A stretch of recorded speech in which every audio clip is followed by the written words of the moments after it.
Give them one more chance, एक संधी अजून द्या. पण आपण हे मांडायला तयार नाही आहोत आज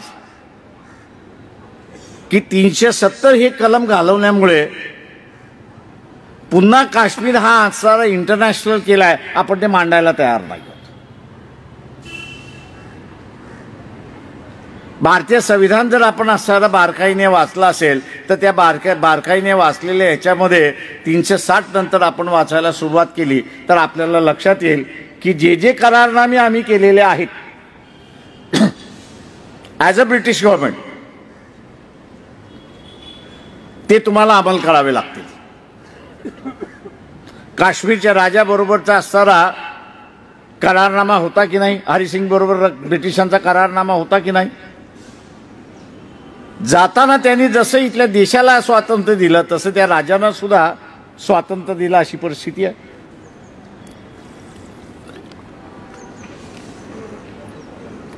त्यांनी राजांना सुद्धा स्वातंत्र्य दिलं आणि भारताला सांगितलं तुम्हाला त्यांच्यामध्ये विलीन करायचं असेल तर करून घ्या.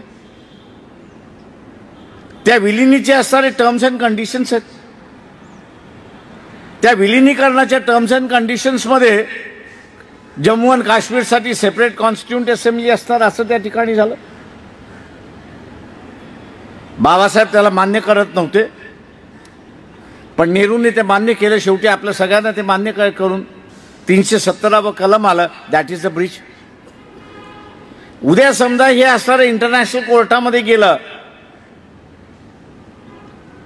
जो एवढ्या वर्षामध्ये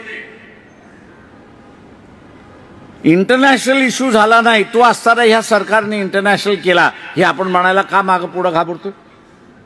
आपण मांडणी का करत नाही आहोत? Why are we afraid? आपल्या मनामध्ये कुठली भीती बसलेली आहे की ज्याच्यामुळे आपण असं बोलायला तयार नाही आहोत? राजकीय मंडळी मी समजू शकतो, ती काँग्रेसमधली असेल, ती इतर ह्याच्यामधली असेल, त्यांच्या पुढे असणारा पेच आहे कुटुंब की राजकारण.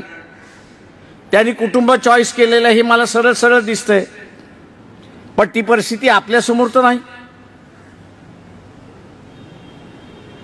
तेव्हा आपल्यासमोर नसताना आपण का बोलत नाही आहोत? आपण का ते उभं करत नाही आहोत?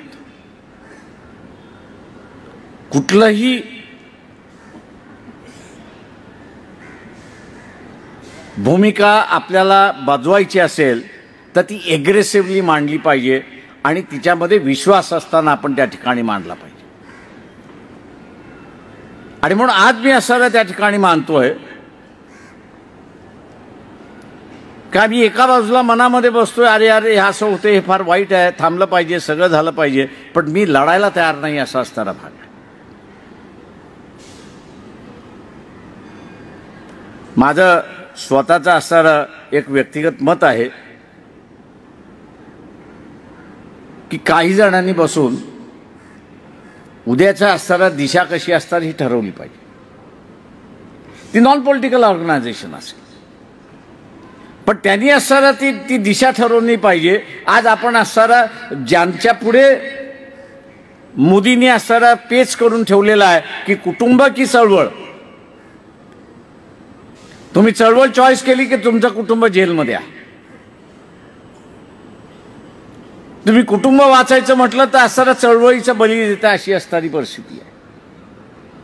त्या अशा असणाऱ्या ह्या व्यवस्थेमध्ये आपल्याला असणारं एक वेगळी यंत्रणा उभी करून सामान्य माणसाला असणारा गाईड करणं हा त्याच्यातला भाग असं मी त्या ठिकाणी मानतोय. एक चांगला विषय इथे असणारा चर्चेला ह्या निमित्ताने आणला, मी आपल्यासमोर या ठिकाणी असणारा मांडलेला आहे. माझ्यानंतरचे असणारे वक्ते याच्यावरती असणारा बोलतील असं मी त्या ठिकाणी मानतो. त्यांचा अनुभव माझ्यापेक्षा असणारा फार मोठा आहे आणि त्या अनुभवातून उद्याची ही परिस्थिती आपल्याला कसं जाता येईल हा त्याच्यातला भाग आहे. आणि उद्या जे संविधान आहे याला असणारा आपल्याला वाचवायचं असेल तर एग्रेसिव्हली आपल्याला असणारा बाहेर पडावं लागेल. नाही तर संविधान दुसरं आलेलं आहे, निर्माण झालेलं आहे